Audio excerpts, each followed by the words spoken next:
Amen, amen. Gloire à Dieu. Et nous allons nous lever pour la lecture de la parole de Dieu. On a beaucoup chanté ce matin concernant Jésus, qui il est, notre Seigneur, notre Sauveur, le Roi des Rois, le Seigneur Tout-Puissant, celui à qui rien n'est impossible. Et nous allons continuer donc dans cette même veine. Ce matin, le titre du message, c'est de parler, et c'est un message qui va se passer sur 2 semaines. Donc ce dimanche et dimanche prochain, peut-être plus, mais je pense que je vais le faire sur 2 semaines. C'est parler de l'efficacité du sang de Jésus. Le sang de notre victoire. Amen. Le sang de notre salut. Alors, nous allons lire ensemble ce matin un long texte, le texte de base qui est dans l'Épître aux Hébreux, au chapitre 9. Je l'ai coupé, mais je commence au verset 11. Hébreux 9, je commence à partir du verset 11. Mais Christ est venu comme souverain sacrificateur des biens à venir. Il a traversé le tabernacle plus grand et plus parfait, qui n'est pas construit de main d'homme, c'est-à-dire qui n'est pas de cette création. Et il est entré une fois pour toutes dans le lieu très saint, non avec le sang des boucs et des veaux, mais avec son propre sang, ayant obtenu une rédemption éternelle. Car si le sang des taureaux et des boucs et la cendre d'une vache répandue sur ceux qui sont souillés sanctifie et procure la pureté de la chair, combien plus le sang de Christ, qui par un esprit éternel s'est offert lui-même sans tâche à Dieu, purifiera-t-il votre conscience des œuvres mortes, afin que vous serviez le Dieu vivant. Tout ce que le Seigneur a fait, oui, c'est pour notre salut, mais c'est pour que nous servions le Dieu vivant. Amen. Je vais au verset 18. Voilà pourquoi c'est avec du sang que même la première alliance fut inaugurée. On va beaucoup parler de sang ce matin. Moïse, après avoir prononcé devant tout le peuple tous les commandements de la loi, prit le sang des veaux et des boucs avec de l'eau et de la laine écarlate et de l'hysope. Et il fit l'aspersion sur le livre lui-même et sur tout le peuple en disant, « Ceci est le sang de l'alliance que Dieu a ordonné pour vous. » Il fit pareillement l'aspersion avec le sang sur le tabernacle et sur tous les ustensiles du culte. Verset 22. Et presque tout, d'après la loi, est purifié avec du sang. Et sans effusion de sang, il n'y a pas de pardon. Il était donc nécessaire, puisque les images des choses qui sont dans les cieux devaient être purifiées de cette manière, que les choses célestes elles-mêmes le fussent par des sacrifices plus excellents que ceux-là. Car Christ n'est pas entré dans un sanctuaire fait de main d'homme, en imitation du véritable, mais il est entré dans le ciel même, afin de comparaître maintenant pour nous devant la face de Dieu. Et ce n'est pas pour s'offrir lui-même plusieurs fois qu'il y est entré, comme le souverain sacrificateur entre chaque année dans le sanctuaire avec du sang étranger. Autrement, il aurait fallu qu'il eût souffert plusieurs fois depuis la création du monde, tandis que maintenant, à la fin des siècles, il a paru une seule fois pour abolir le péché par son sacrifice. Amen. Bonsoir. Donc, je parle ce matin de sang. Et j'ai regardé, faites vite une concordance, cherché le mot sang, juste le mot sang. Il y en a beaucoup de références dans la Bible. Il y a 437 occurrences du mot sang. Le mot sang, je ne parle pas du sang de Jésus. Le mot sang, 437 occurrences. 335 dans l'Ancien Testament, mais 102 aussi dans le Nouveau Testament.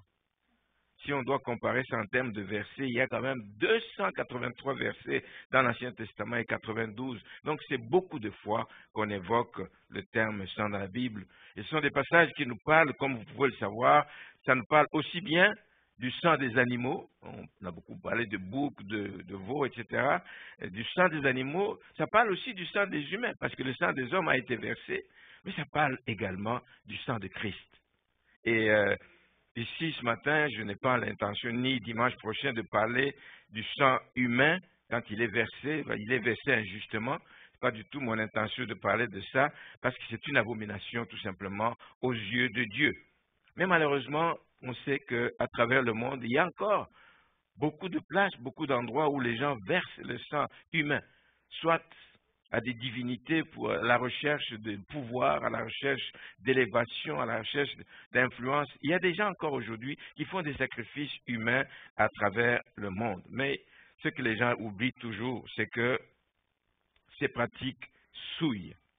Ces pratiques souillent la personne, ces pratiques souillent le pays, ces pratiques font que le sang innocent qui est versé, il crie ennemi, il crie vengeance. Et les gens ne le comprennent toujours pas. Mais je ne parle pas, je vais parler donc du sang, parce que je ne vais pas le comparer, du sang de Jésus, mais je ne vais pas le comparer au sang humain. Le sang de Jésus-Christ, même s'il est venu en chair ici-bas, le sang de Jésus n'est pas du tout comparable à notre sang, et il y a beaucoup de raisons qui le justifient. D'abord, le fait que Jésus, on le sait, est né de façon miraculeuse. Il n'est pas né d'une relation d'un homme avec une femme, qui sont pécheurs. Il n'est pas né de cette relation. Il n'est pas né de la semence. Les premiers parents, Adam et Ève, avaient tous péché et donc étaient privés de la gloire de Dieu. Nous tous aussi qui suivons, nous sommes privés.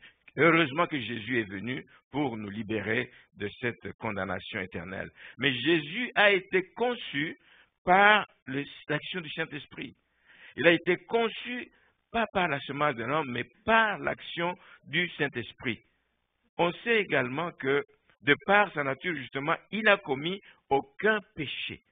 C'est l'apôtre Pierre qui dit dans la première épître, il n'a commis aucun péché. Et Pierre ajoute que de sa bouche, il n'est jamais sorti de fraude. On n'a jamais trouvé de fraude dans la bouche de Jésus-Christ. Jésus était parfait, Jésus était pur, même lorsqu'il était ici sur terre. On ne peut donc pas comparer le sang de Jésus au sang humain. Le sang de Jésus parle du ciel, comme nous venons de le lire. Le sang de Jésus parle mieux que celui d'Abel, dit Hébreux 12, 24. Et ce qui est certain, c'est que l'ennemi tremble juste à l'évocation du sang de Jésus-Christ.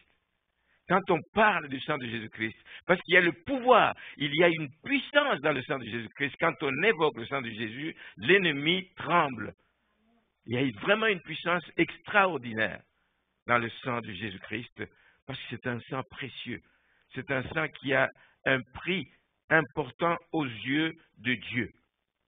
Voilà pourquoi il est efficace. Le sang de Jésus-Christ est efficace.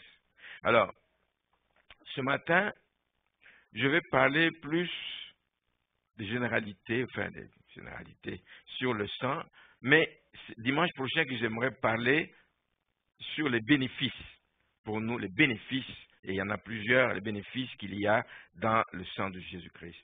Quelques références que je vais donner pour montrer, pas juste dire qu'il y a autant de versets, mais quelques références que j'ai épinglées ici. La toute première mention de sang, même s'il n'est pas dit expressément, le terme sang n'apparaît pas expressément, a été vu donc dans la Bible lorsque Dieu a dû tuer, quand les premiers parents ont péché, il a dû tuer un animal pour pouvoir revêtir de peau d'agneau. Eux qui s'étaient revêtus des feuilles, en tout cas mais ils avaient perdu toute la gloire qui les couvrait. Sauf que pendant longtemps, ils étaient nus, en réalité, mais ils ne voyaient pas cette nudité parce qu'ils étaient revêtus, ils étaient couverts de la gloire de Dieu. Quand la gloire de Dieu les a quittés, les yeux se sont ouverts, ils ont vu, ils ont appris qu'ils étaient nus. Ils avaient pris des feuilles de figuier pour se cacher, pour se couvrir, mais Dieu les a couverts des habits de peau, des peaux d'animal. Il a dû tuer un animal, il a dû verser le sang. C'est la première évocation du sang pour couvrir leur nudité. Et pour ça, comme on vient de le lire, que sans effusion de sang, il n'y a pas de pardon. Et ce qui a été fait à ce moment-là n'était que l'ombre des choses à venir. C'était l'ombre des choses à venir, parce que Dieu savait qu'un jour viendrait où son Fils payerait le vrai prix pour le salut des pécheurs. Dieu le savait, que quelqu'un viendrait pour se substituer à nous, nous qui devions être condamnés, mais lui va prendre notre place à la croix, Dieu le savait, pour couvrir les péchés de l'humanité. Par la suite, à partir de ce moment-là, on évoque aussi le sang des animaux qui a été versé à plusieurs reprises, soit sous forme d'offrande que l'on faisait à Dieu. Vous connaissez aussi ce passage où Abel est en train d'offrir une offrande que Dieu a agréée parce que c'était le sang des premiers-nés de son troupeau qu'il a donné dans Genèse au chapitre 4, verset 4. Il a offert les premiers-nés de son troupeau et Dieu a agréé. C'est l'image, encore une fois, de Jésus-Christ. Jésus-Christ que l'épître aux Colossiens appelle le premier-né de toute la création. Le même épître l'appelle le premier-né d'entre les morts. Colossiens au chapitre 1er, versets 15 et 18. C'était l'image des choses à venir. Lorsque Noé est sorti de l'arche, après le déluge, il est sorti de l'arche et la première chose qu'il a voulu faire pour remercier Dieu, c'était dit, Seigneur, merci parce que tu m'as épargné avec ma famille du déluge. Qu'est-ce qu'il a fait? Il a offert des holocaustes, il a pris de toutes les bêtes pures et de tous les oiseaux purs que Dieu avait créés, qui étaient dans l'arche, et Dieu agréa, encore une fois, le sacrifice, l'offrande de Noé vis-à-vis de Dieu. Et ça a été à la base de l'alliance avec Noé. Les alliances se sont faites à base de sang. L'alliance de Noé, comme quoi Dieu ne détruirait plus la terre par le déluge. Vous pouvez le lire dans les Genèse au chapitre 8 et au chapitre 9. L'alliance de Noé a été basée sur donc le sang, encore une fois, de ces animaux qui a été fait. Et la même chose, lorsque Dieu a conclu une alliance avec Abraham, en promettant qu'il donnerait la terre promise donc à Abraham, à sa postérité, c'était une alliance faite à base de sang aussi également. Dans Genèse au chapitre 15, je vais lire ce passage. Genèse au chapitre 15. Tout ça pour montrer combien le sang avait beaucoup de place. Genèse chapitre 15, je lis le verset 9, il est dit ceci. L'Éternel dit donc à Abraham, prends une génisse de 3 ans, une chèvre de 3 ans, un bélier de 3 ans, une tourterelle et une jeune colombe. Et Abraham prit tous ces animaux, les coupa par le milieu. Et si nous allons plus loin au verset 18, on ne va pas lire tout le passage, et au verset 18, en ce jour, l'Éternel fit alliance avec Abraham et dit, je donne ce pays à ta postérité. Quand il a offert ce sacrifice, l'alliance donc a été conclue que l'Éternel donnait à Abraham, je donne ce pays à ta postérité depuis le fleuve d'Égypte jusqu'au grand fleuve, au pays d'Euphrate et tous les pays, les territoires environnants, comme cela est mentionné. Donc, une alliance avec Abraham, encore une fois, la suite donc de ce sacrifice que Abraham a offert. C'est la même chose quand nous parlons de Moïse. Il y a aussi une alliance avec le peuple par Moïse, etc. Lorsque Dieu remit les textes de la loi à Moïse, etc., il conclut également une alliance avec lui. Donc, on voit encore la place de sang dans les alliances et avec Abraham, avec Moïse, avec Noé également. Donc, le sang a été versé lorsqu'on faisait des offrandes à Dieu. Le sang a été versé lorsqu'il fallait faire des sacrifices d'expiation, couvrir le péché. À l'époque, c'était ça. Quand l'expiation par Jésus-Christ, c'est une expiation définitive, éternelle. Donc, il couvre toujours les péchés passés, présents et à venir. Mais à ce moment-là, l'expiation se faisait pour un temps. Il fallait offrir des sacrifices d'expiation tels que c'était prescrit par la loi de Moïse. Pour la purification des lépreux, pour la purification des maisons. Il fallait offrir des sacrifices pour des personnes qui, accidentellement ou avaient touché un mort, c'était interdit. Quand tu avais fait ça, il fallait faire des sacrifices d'expiation, verser le sang et puis laver ces gens avec ce sang. Même chose, il y a eu des sacrifices également pour la protection du peuple. Le plus connu ici dont je vais parler, c'est celui du peuple quand il était en Égypte. Au moment de la sortie d'Égypte, dans le livre d'Exode, chapitre 12, Dieu a ordonné à chaque famille d'égorger un agneau sans défaut dans chacune des familles et appliquer le sang sur les poteaux et sur le dessus des linteaux de la porte. Il fallait appliquer le sang et le sang allait donc servir de signe pour que quand l'ange de destruction allait passer, qu'il ne puisse pas les détruire. Le sang allait protéger ceux qui étaient dans la maison contre le jugement de Dieu. Donc, nous voyons que et les holocaustes et les offrandes faites volontairement, etc., étaient pour le peuple un moyen d'approcher Dieu. Quand on veut s'approcher de Dieu, et dans nos coutumes, en tout cas dans certaines coutumes africaines, quand tu allais même devant une autorité, quand tu allais demander une audience auprès de quelqu'un, tu venais toujours avec quelque chose à offrir. Donc c'était un moyen de s'approcher de Dieu, c'était une façon de remercier Dieu pour ses bienfaits qu'il avait accomplis dans la vie des enfants de Dieu. Mais les sacrifices qui, eux, étaient imposés par la loi, étaient donc un moyen d'être purifié et un moyen d'obtenir le pardon des péchés. Je me suis demandé, et vous vous demandez sans doute, comme moi, mais pourquoi tant de sang? Pourquoi Dieu exigeait des sacrifices qui impliquaient le sang? Je sais qu'il y a beaucoup de gens qui n'aiment pas qu'on parle de sang. Mercredi dernier, on était ici, on en parlait. J'ai entendu que dans certaines églises, il y a certains chrétiens qui ne veulent pas entendre parler. Quand on dit il faut aller visionner le film de Jésus, on dit oh non, non, c'est trop, il y a trop de sang qui coule là-dedans, c'est pas bon, c'est pas bon.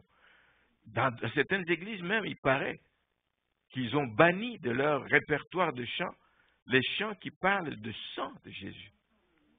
Ouais. On ne veut pas parce que ça évoque, c'est répugnant, c'est... Je ne sais pas. Mais Dieu exigeait des sacrifices qui impliquaient le sang. C'est parce que le sang évoque la vie et la mort. Quand le sang circule dans tes veines, oui, tu es sûr que tu es en vie. Mais quand le sang est vidé, quand le sang ne circule plus, il n'y a plus de sang dans toi, mais c'est la mort. Le sang évoque la vie et la mort. Dans le livre de Lévitique 17, verset 11, il dit que la vie de la chair, la vie de l'âme est dans le sang. Elle est dans le sang.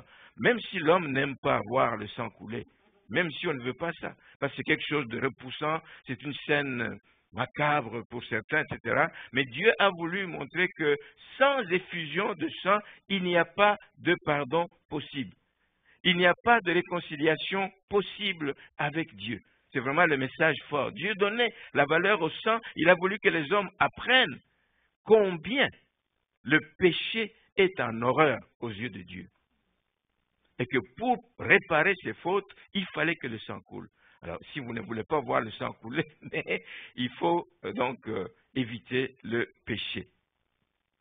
Mais je voudrais revenir à notre texte de tout à l'heure, de l'Épître aux Hébreux au chapitre 9, où l'auteur parle de la nouvelle alliance. Il parle dans l'Épître aux Hébreux de la nouvelle alliance et il la qualifie de meilleure que l'ancienne. Et elle est meilleure à tout point de vue. Elle est meilleure parce qu'elle règle définitivement le problème du péché de l'humanité. Il règle définitivement le problème du péché de l'humanité. Nous lisons au verset 12 de ce texte que Jésus est entré une fois pour toutes dans le lieu très saint, une fois pour toutes, non avec le sang des boucs et des veaux, mais avec son propre sang, ayant obtenu une rédemption éternelle. Jésus est entré avec son propre sang. Il est entré une fois pour toutes. Le salut que nous avons en Jésus-Christ n'est pas à recommencer. Il n'y a pas d'autre sacrifice à offrir après celui que Jésus a offert à la croix, contrairement à l'ancienne alliance. Vous savez comment c'est chaque année que le souverain sacrificateur devait le faire. Il devait entrer dans le lieu très saint chaque année. On sait aussi que quand il entrait dans le lieu très saint, il entrait seul. Et personne d'autre ne pouvait l'accompagner. Il entrait seul. Il entrait au nom du peuple, mais il entrait seul. Alors que, présentement, avec la nouvelle alliance, avec le sacrifice que Jésus a accompli à la croix, avec son sang qui a coulé, il nous donne accès libre. Alors, c'est extraordinaire. C'est à toute heure de la journée, à toute époque de l'année, un accès libre au trône de grâce. Voilà pourquoi la Bible nous invite à nous approcher avec confiance du trône de la grâce pour obtenir miséricorde. Nous avons un accès libre et ça, ce n'est pas rien. Frères et sœurs, eux devaient attendre 1 an avant que le sacrificateur aille là-dedans pour plaider encore la cause des pécheurs, etc. Mais ici, chaque fois que nous avons l'intention d'aller devant le trône de Dieu, nous avons un accès libre. Voici un des points importants qui nous a été acquis par le sacrifice de Jésus-Christ à la croix. Une fois pour toutes. Alors que dans le temps, c'était une fois l'an et c'était juste le sacrificateur. Mais nous, en plus, nous n'avons pas besoin d'intermédiaire. Amen. Il ne faut pas que le pasteur soit là pour que vous puissiez vous adresser à votre Père. Non. Nous allons en sa présence en toute liberté, mais avec confiance et avec assurance, parce que nous savons qu'il nous écoute et il veut nous exaucer. Amen. Merci Seigneur. Merci pour cet accès libre que nous a été donné par ton sang. Dans les versets suivants, les versets 13 et 14, il est dit, car si le sang des taureaux et des boucs et la cendre d'une vache répandue sur ceux qui sont souillés sanctifie et procure la pureté de la chair, combien plus le sang de Christ qui par l'Esprit éternel s'est offert lui-même sans tâche, purifiera-t-il votre conscience des œuvres mortes afin que vous serviez le Dieu vivant. C'est-à-dire que dans l'ancienne alliance, les animaux servaient à l'expiation, à couvrir temporairement. On couvrait le péché, on ne l'ôtait pas, on ne l'enlevait pas. Ça couvrait temporairement le péché.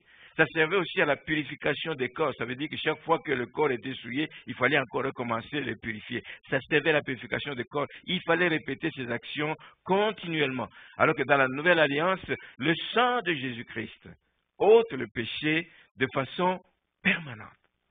De façon permanente. Il les efface. J'aime ça. Il les efface de la mémoire de Dieu. Pour ceux qui acceptent évidemment le salut que l'on a en Jésus-Christ. Le sang de Jésus-Christ efface les péchés de la mémoire donc, de notre Dieu. Le sang de Jésus sert donc à la purification de nos consciences.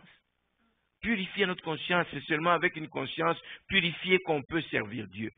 C'est seulement comme ça qu'on peut servir Dieu, avec une conscience purifiée par le sang de Jésus-Christ. Et nous avons besoin, bien-aimés, de cette conscience purifiée si nous voulons vivre ensemble comme Église, comme membres de l'Église.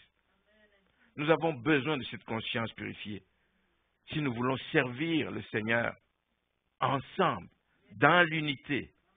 Ce n'est pas chacun tirant de son côté, ensemble dans l'unité, regardant la même direction, poursuivant le même but. Nous avons besoin de cela. Et c'est possible. C'est possible de travailler ensemble. C'est possible de vivre dans l'unité comme famille, malgré nos différences. Mais malgré que nous sommes tellement différents les uns des autres, du point de vue caractère, du point de vue origine, etc., du point de vue penchant et tout, mais nous pouvons travailler dans l'unité. Même s'il est arrivé parfois qu'on se méfie les uns des autres, ce qui ne devrait pas être dans la famille des enfants de Dieu, mais nous pouvons, quand nos consciences sont purifiées par le sang de Jésus-Christ, nous pouvons travailler dans l'unité. Et je voudrais vous montrer ce que le sang de Jésus-Christ peut faire, comment il peut, c'est lui qui nous unit. C'est lui qui a quasiment aboli toutes ces différences qui nous divisent et qui font que nous ne pouvons pas nous approcher les uns les autres. C'est le sang de Jésus-Christ. Je vais vous donner à partir d'un exemple et je vais revenir à un passage de la Bible. C'est une histoire qui se passe aux États-Unis. C'est à l'époque du Far West, donc la conquête des États-Unis. On est en train de découvrir le Far West. Et il y a un colon qui s'est déjà établi dans ce coin, qu'il a une grande concession, qui est bien, et il est bien, il est en paix, il est bien avec sa famille, il est dans son ranch, donc il est bien avec sa famille. Non seulement avec sa famille, mais il est bien aussi avec ses voisins. C'est important, je le dis toujours, que c'est bien important d'être en bon terme avec des voisins. Et la pire chose que vous puissiez avoir, c'est d'avoir un voisin avec qui vous ne pouvez pas vous parler, à qui vous ne pouvez pas recourir en cas de besoin, ou qui est en train de vous menacer. C'est la pire des choses. Être bien avec les voisins, c'est capital. Lui, il était bien avec ses voisins, ils avaient des relations amicales, il s'entendait vraiment avec eux à merveille. Alors, un jour, il est assis, quelque part dans son ranch, il voit passer quelqu'un qui vient de l'Est, toujours à la recherche d'une place où s'établir, et il voit arriver cette personne donc dans sa charrette, et puis qui s'arrête devant lui en lui disant d'où il vient, et dit « Je cherche à m'installer dans la région ». Alors il demande à ce premier colon là qui s'est déjà établi là-bas, il lui demande, il dit « Mais quel genre de voisin avez-vous ici? Quel genre de voisin ?» Cet homme a regardé, il dit, mais pourquoi il me pose cette question? Il ne lui a pas répondu, mais il lui a répondu en lui posant une question. Il dit, mais là d'où vous venez, vous? Quel genre de voisin aviez-vous? Le monsieur dit, oh, c'est pour ça que je quitte la région. Ils sont exécrables. C'est des voisins, c'est des gens méchants qui sont hostiles. Ils ne sont pas aimables. C'est des gens qui sont désagréables.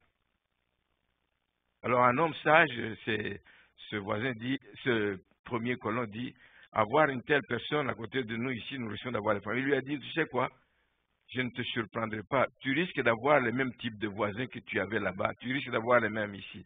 Le monsieur a dit, non, ce n'est pas la bonne place. Il a continué son chemin, il est parti.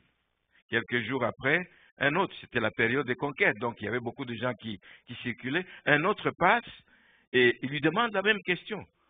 Quel genre de voisins avez-vous dans votre environnement ici? L'autre vieux, il lui répond de la même façon. Il dit, mais d'où vous venez là? Quel genre de voisins vous aviez? Et le deuxième, lui, il répond différemment. Et il répond en disant, ben, moi, c'est des gens extraordinaires que j'avais à l'Est là-bas. C'est déjà extraordinaire que j'avais. Des gens avec qui on s'entendait bien, etc. Mais moi, c'est à la recherche d'un plus grand espace que je suis venu ici.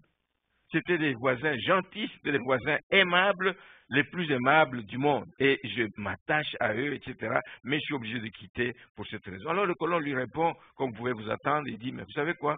Vous avez des chances d'avoir les mêmes types de voisins ici. Moi, ici, je me suis demandé pourquoi il a donné deux réponses complètement différentes quasiment à ces personnes. C'est parce que c'est un homme sage. C'est parce que c'est un homme sage. Parce que le colon savait que pour vivre ensemble, pour vivre en unité avec les autres, ça commence par soi-même. Si tu n'es pas capable de faire ta part, si tu n'es pas capable de mettre un peu d'eau dans ton vin, si tu n'es pas capable de t'humilier des fois, si tu n'es pas capable de supporter parfois les faiblesses des autres, ça va toujours être des tiraillements. Ça va toujours être des tiraillements. Ça commence généralement par soi-même. Quand ça commence par soi-même, c'est que notre cœur veut toujours avoir raison en tout. Une discussion avec quelqu'un, c'est moi qui ai raison. Une discussion ici, c'est moi qui ai raison. Quand tu veux avoir raison en tout, c'est beaucoup plus difficile de donner parfois raison aux autres.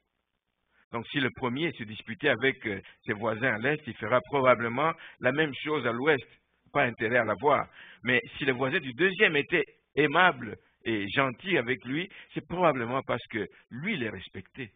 Parce que lui les écoutait. Parce que des fois il s'humiliait, il les traitait avec bienveillance.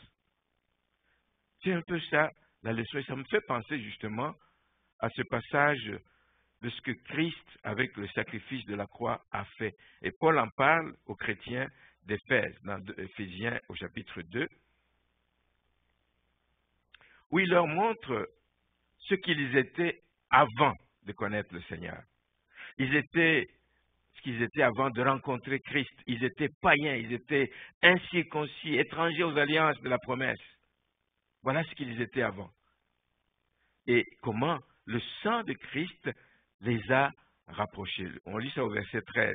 Mais maintenant, ça veut dire, depuis que vous avez connu Christ, maintenant, en Jésus-Christ, vous qui étiez jadis éloignés, impossible de vous tenir avec les autres. J'ai dit s'éloigner. Vous avez été rapprochés par le sang de Christ. Car il est notre paix, lui qui des deux n'en a fait qu'un et qui a renversé le mur de séparation. Il a renversé l'inimitié, ayant anéanti par sa chair la loi des ordonnances dans ses prescriptions, afin de créer en lui-même avec les deux un seul homme nouveau, en établissant la paix, et de les réconcilier l'un et l'autre en un seul corps avec Dieu par la croix, en détruisant par elle d'inimitié.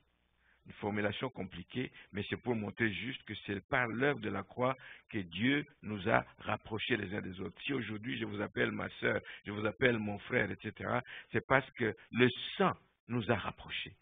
Le sang de Jésus-Christ est efficace.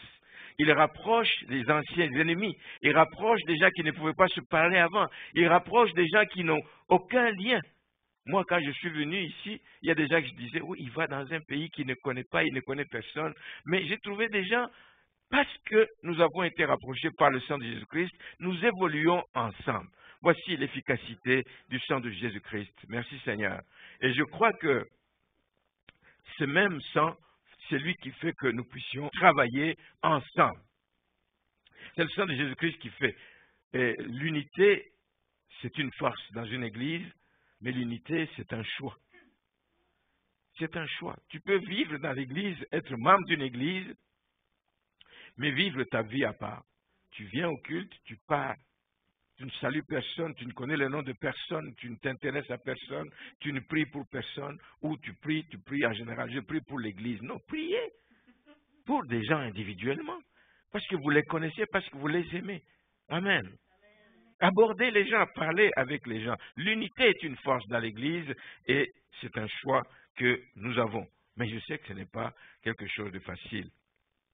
Et je sais que si nous essayons de le faire par nous-mêmes, nous allons à un moment donné nous enorgueillir. Si vous êtes celui qui essaie de rassembler toujours les autres, vous risquez de vous enorgueillir. Oh, c'est grâce à moi qu'il y a l'unité dans cette Église. Nous risquons de tomber dans l'orgueil et croire que c'est nous qui avons fait tout pour que... Mais pourtant, la véritable unité, même la véritable paix, ne sont possibles que par le sang de Jésus-Christ. Alléluia. Le sang de Jésus-Christ peut nous rapprocher. Le sang de Jésus-Christ renverse les murs de séparation. Amen. Je vais terminer ici ce matin. Je termine disant qu'est-ce qu'on peut retenir ce matin. Oui, que j'ai parlé beaucoup de sang, mais ce n'était pas ça. Vraiment, le but, c'est de montrer la place qu'avait le sang dans l'ancienne alliance versus la nouvelle alliance. Montrer combien le sang qui était versé dans l'ancienne alliance était la préfiguration de ce que Christ allait faire dans la nouvelle alliance. Il y a un lien entre les deux. Si vous lisez l'Épître aux Hébreux, lisez ça avec le livre de Lévitique, vous allez comprendre beaucoup de choses. Il y a beaucoup donc de rapprochements qui se fait. Donc il y a une puissance, c'est ce qu'il faut retenir, il y a une puissance extraordinaire dans le sang de Jésus-Christ, mais il faut en avoir conscience. On ne chante pas le sang de Jésus-Christ pour chanter comme ça. Il faut avoir conscience qu'il y a de la puissance dans le sang de Jésus-Christ. Il nous protège, il nous garde, il nous ouvre des portes, il fait beaucoup de choses parce qu'il a donc versé son sang à la croix et qui nous donne la victoire sur toutes sortes de combats que nous pouvons avoir. Le sang nous purifie de tout péché. Alors ne laissons pas l'ennemi semer le doute en vous. Des gens qui se demandent, donc demander à quelqu'un, est-ce que vous êtes sauvé? Est-ce que... Je commence à me demander, parce qu'il m'arrive souvent de pécher. Non, bien aimé, nous sommes sauvés. Oui, il peut nous arriver de tomber, mais on se relève toujours. Amen. Le sang du Christ, de Jésus-Christ, nous a lavé de nos péchés passés, des péchés présents et des péchés à venir. Mais ne restons pas dans les péchés. Là, nous risquons de donner raison à l'ennemi. Mais nous sortons et nous nous relevons en demandant simplement pardon. L'ennemi va être là pour nous tenter, pour nous faire tomber dans le péché, mais nous avons, nous, la capacité, pas d'aller nous battre contre l'ennemi, nous avons la capacité, c'est ce que la Bible nous dit dans l'Épître de Jacques, de résister à l'ennemi. Résister à l'ennemi en parlant de la confiance que nous avons, que le sang de Jésus l'a vaincu, que le sang de Jésus-Christ l'a mis KO, que le sang de Jésus-Christ nous a libérés, que lui n'a pas de pouvoir sur nous, il n'a pas d'accès sur nous. Le sang de Jésus-Christ nous garde et nous protège. C'est lui retourner cela. C'est la façon de lui résister. On lui résiste par la parole, on lui résiste par la parole de notre témoignage, comme dit le titre du livre d'Apocalypse. Ils ont vaincu à cause du sang de l'agneau et à cause de la parole de leur témoignage. Dernière chose que je voudrais dire, c'est qu'il faut déclarer la valeur du sang de Jésus-Christ contre cet ennemi. L'ennemi vous assaille de partout, vous vous sentez menacé de tous bords, de tous côtés. Vous déclarez la confiance. J'ai confiance dans le sang. Le sang n'a pas coulé en vain. Le sang n'a pas coulé en vain. Il ne s'agit pas ici de commencer à appliquer le sang de Jésus-Christ comme au début de notre foi. Vous preniez je me souviens une fois, dans la faible connaissance qu'on avait, appliquer le sang de Jésus, mais si ce n'était pas le sang, on n'allait pas tuer une poule pour mettre le sang, mais on disait, prenez l'huile, mettez sur les portes, mettez sur les fenêtres. Tu sais, ça devient quelque part de la superstition. On n'applique pas le sang de Jésus-Christ. Le sang de Jésus a coulé une fois pour toutes et il parle. Il parle de lui-même. Il parle. Juste montrer que nous avons confiance à ce que le sang dit. Il crie victoire et l'ennemi tremble et l'ennemi est dans la confusion. Alors, nous allons apprendre à partir du dimanche prochain à confesser donc les différents bénéfices qui découlent du sang de Jésus-Christ. Nous avons le pardon, nous avons des tas de choses, nous en parlerons en détail dimanche prochain et que le Seigneur vous bénisse. Amen. Puissiez-vous savoir, bien-aimés, quelle que soit la situation que vous traversez, l'efficacité du sang de Jésus-Christ. Il n'y a rien d'autre que l'on puisse comparer au sang de Jésus-Christ. Il n'y a rien d'autre. À la croix, tout a été accompli, les portes nous sont ouvertes, la liberté nous est acquise, la victoire est certaine dans tous les combats que nous pouvons avoir à cause du sang de Jésus-Christ. Seigneur, merci